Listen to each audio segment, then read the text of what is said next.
Indo British advanced pain clinic నొప్పి మాయం surgery దూరం ఫర్ అపాయింట్మెంట్స్ 9155515563. హలో ఎవ్రీబడి, అందరికీ నమస్కారం. ఉయ్యాల జంపాల ఓ ఫీల్ గుడ్ మూవీ, మజ్ను ఇంకా వేరే level feel good movie.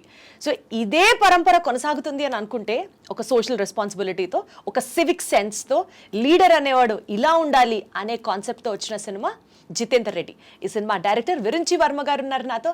Hello Virinchi గారు, ఎలా ఉన్నారు? వెరీ గుడ్ అండి, మీరు ఎలా ఉన్నారు? చక్కగా ఉన్నాను సార్, శుభ్రంగా ఉన్నాను. Very nice sir. Virinchi Varma గారు అని నేను విరించి అన్న పేరు అన్న వెంటనే విరించి హాస్పిటల్కి మీకు ఏమైనా కనెక్షన్ ఉందా అని ఫస్ట్ క్వశ్చన్ అనిపిస్తుంది సార్. Is that so? అసలు సంబంధం లేదు, నా పేరు ఎప్పటి నుంచి ఉంది, విరించి కొత్తగా వచ్చింది హాస్పిటల్. అవునా? బ్రహ్మదేవుడి పేరు విరించి అని అంటే అని విన్నాను, అవునా కాదా? మీరే చెప్పాలి. విరించి అంటే బ్రహ్మే కదా. సో మీకు కూడా అంత దాన్ని ఏమంటారు, అంత నాలెడ్జ్, అంత క్రియేటివిటీతో, అంత కాన్షియస్గా, అంత సెన్సిబుల్గా సినిమాలు తీస్తారు అనే పేరు కదా సార్. మేబీ వాళ్ళ అభిమానం. మీకు కూడా తెలుసు సార్ ఇది, కానీ మీరు చెప్పట్లేదు అంతే. అంటే అదే ఉందండి, ఒకసారి ఒకసారి మంచి ఐడియాస్ వస్తే ఒకసారి రావు. So as a person, before ఈ జితేంద్ర రెడ్డి అనే సినిమా గురించి మాట్లాడకుండా విరించి యాజ్ అ పర్సన్ గురించి మాట్లాడాలని అనిపిస్తుంది సార్ నాకు. ఎందుకంటే అదే తెలుసుకోవాలని ఎక్కువ ఇంట్రెస్ట్గా ఉంది. బికాజ్ మీరు తీసిన ఇదివరకు సినిమాలు ఆ సెన్సిబుల్ ఫీల్తో చూస్తే what kind of person is Virinchi sir? ఏం చెప్తారు మీరు? You are very sensible, very soft, very ఇట్లా కోపం ఇట్లా వస్తుంది, అలా చెప్పాలి అని అంటే describe about yourself sir. కోపం గురించి చెప్పాలంటే జనరల్ కోపం రాదు, మరీ కోపం వస్తే కనుక మాట్లాడటం మానేస్తాం. లేదు, ఎక్కడైనా కోపం ఎక్స్ప్రెస్ చేయాలన్నప్పుడు మాత్రం ఎక్స్ప్రెస్ చేస్తాం. అంటే కోప్పడి కాదు, ఇక్కడ కోప్పడటం అవసరం అన్న చోట తప్పదు కదా, అక్కడ షూట్లో కానీ లేకపోతే బయట కానీ. జనరల్గా లోపల నుంచి కోపం రాదు, వస్తే బయట నుంచి వస్తుంది. అలా కూడా ఉంటాయా సార్? లోపల నుంచి రావడాలు, కోపం బయట నుంచి రావడాలు కూడా ఉంటాయండి. కోపం ఇప్పుడు ఎవరైనా పని జరగట్లేదు అనుకోండి, పని జరగాలంటే కొద్దిగా అథారిటేటివ్గా ఉండాలన్నప్పుడు తప్పదు. అది కూడా లోపల నుంచి ఒకళ్ళని హేట్ చేయటం అలా ఉండదు కదా, కొద్దిగా ఏమన్నా గట్టిగా చెప్పాలన్నప్పుడు చెప్పడం, అంతే. అంతవరకు తప్ప పర్సనల్గా ఒకరిపైన హేట్రేడ్ అనేది చాలా తక్కువ ఉంటే వాళ్ళని అవాయిడ్ చేయడం, అంతే. సో బేసికల్గానే మీరు చాలా సాఫ్ట్ స్పోకెన్ అని అనుకోవాలి. Your nature wise very soft, అవునవును, వెరీ సెన్సిబుల్ అని అనుకోవచ్చా? అనుకోవచ్చు. సార్ మీకు ఒక లవ్ స్టోరీ ఉందా సార్? లవ్ స్టోరీ చెప్పేంత లవ్ స్టోరీ కాదు, ఎందుకంటే అది వన్ సైడ్ లవ్ స్టోరీ, అంతే. అంతకన్నా ఏం కావాలి సార్? ఇన్ఫర్మేషన్ చెప్పండి. ఆ లవ్ స్టోరీతో స్టార్ట్ చేద్దాం. బికాజ్ నేను ఫస్టే చెప్పాను కదా సార్, డిస్క్లైమర్, మీ గురించి తెలుసుకొని అప్పుడు సినిమా గురించి మాట్లాడదాం. నేను ఎందుకు ఇలా అడుగుతున్నానో మీకే అర్థమవుతుంది. మీ గురించి చెప్పండి సార్, ఆ వన్ సైడ్ లవ్ స్టోరీ గురించి చెప్పండి. చెప్పలేదు, వాళ్ళకి చెప్పలేదు, మాకు చెప్పండి సార్, మేము వింటాం. పలానా వాళ్ళకి చెప్తారేమో అని. పేర్లు తీసుకురాకుండా అట్లీస్ట్ ఆ సిచ్యువేషన్ చెప్పండి. How did it happen, me thoughts ఎలా ఉన్నాయి అని తెలుసుకోవడానికి అడుగుతున్నా నేను. ఎక్స్ప్రెస్ చేయలేదు, జస్ట్ ఏంటంటే నేను చదివినంతా విలేజ్లో, దుంపగడప ఇంటర్ కాలేజ్లో. సో జస్ట్ అలా చూడటం, అప్రిషియేట్ చేయటం తప్ప ఎటువంటి డెసిషన్ తీసుకోలేదు, చెప్పాలని కూడా అనుకోలేదు, అంతే. ఎందుకు? ఎందుకంటే అది ఆ కైండ్ ఆఫ్ లవే నాకు ఇష్టం అన్నమాట. ఓ, వన్ సైడ్ లవ్ ఇష్టమా మీకు? ఇదేం సార్ కొత్తగా ఉంది నాకు అసలు. అప్పుడు ఏదో కవిత రాసా, ఇప్పుడు షాజహాన్కి ఎవరు? ముంతాజ్. సో ఏంటంటే ముంతాజ్కి తెలియని షాజహాన్లు ఎందరో, ముంతాజ్కి తెలియని షాజహాన్లు ఎందరో అన్నట్టు ఏదో రాసామాట. చెప్పండి సార్, చాలా బాగుంది, చెప్పండి. ఇంకంతే, అందుకని ఆ ఒక్క లైన్. సో ఆవిడ ముంతాజ్, మీలాంటి షాజహాన్లు ఎంతమందో. అంటే ఎవరి ముంతాజ్కి చాలా మంది షాజహాన్స్ ఉంటారు, ఉన్నారని ఆమెకు కూడా తెలియకపోవచ్చు. సో ఎట్లా, మీ క్లాస్మేటా?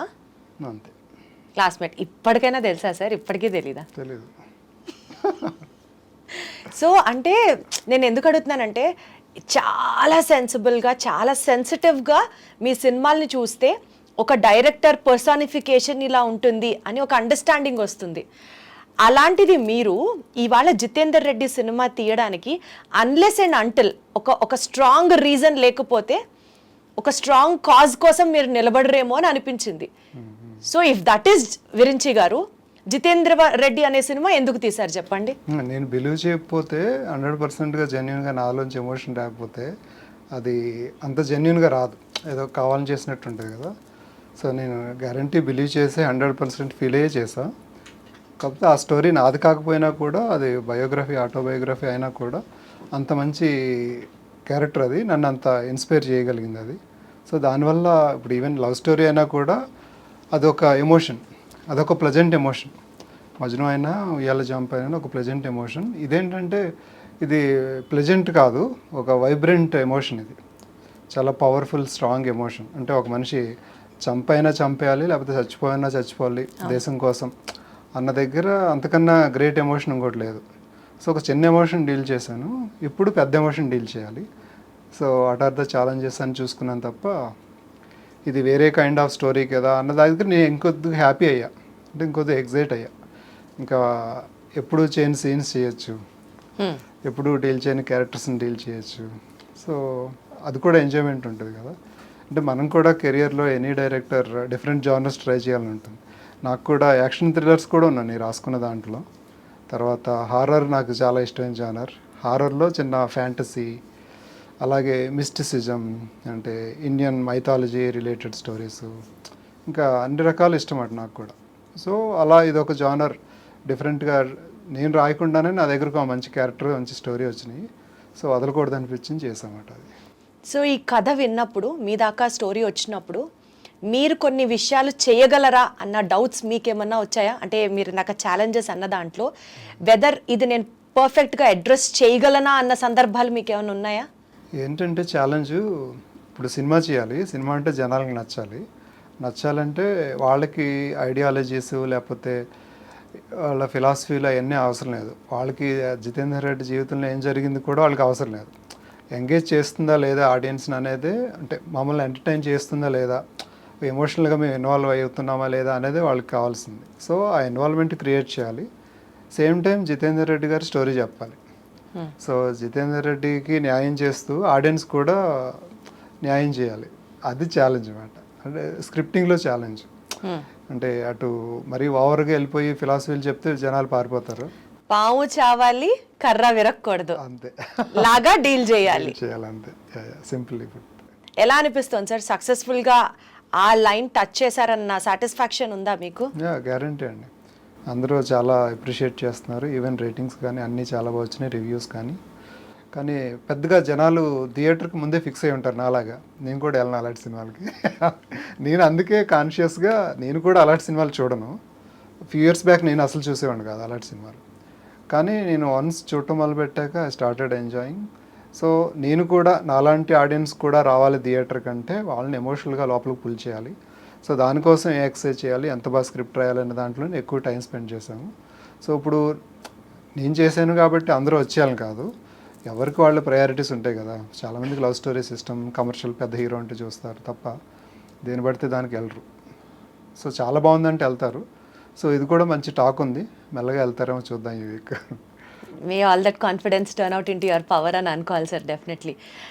అయితే ఈ సినిమాలో మీరు ఆ లైన్, ఆ బ్యాలెన్స్ చాలా బాగా చేశారని మీరు అనుకుంటున్నారు. కానీ ఆడియన్స్ నుంచి వచ్చిన ఒక ఫీడ్బ్యాక్ చెప్తున్నా మీకు. ఎస్పెషల్లీ నక్సల్స్ని మర్డర్ చేసే సీన్స్లో కానీ, లేకపోతే వామపక్షాల గ్రోత్ని అడ్డుకోవడం విషయంలో కానీ, ఈ సీన్స్ మీరు షూట్ చేసేటప్పుడు ప్రాబబుల్లీ ఆ బ్యాలెన్స్ యాంగిల్ మీరు ఆలోచించలేదో పక్కన పెడితే సినిమా చాలా వన్ సైడెడ్గా వెళ్ళింది అన్న ఒక టాక్ ఉంది. దాన్ని మీరు ఎలా బ్యాలెన్స్ చేస్తూ ఏం చెప్తారు? నేను ఇప్పటివరకు చెప్పింది కామన్ ఆడియన్స్ గురించి. కామన్ ఆడియన్స్ ఏంటంటే వాళ్ళకి ఏ ఐడియాలజీ వైపు ఇంక్లినేషన్ ఉండదు, వాళ్ళకి యాజ్ ఏ మూవీ చూస్తుంటారు.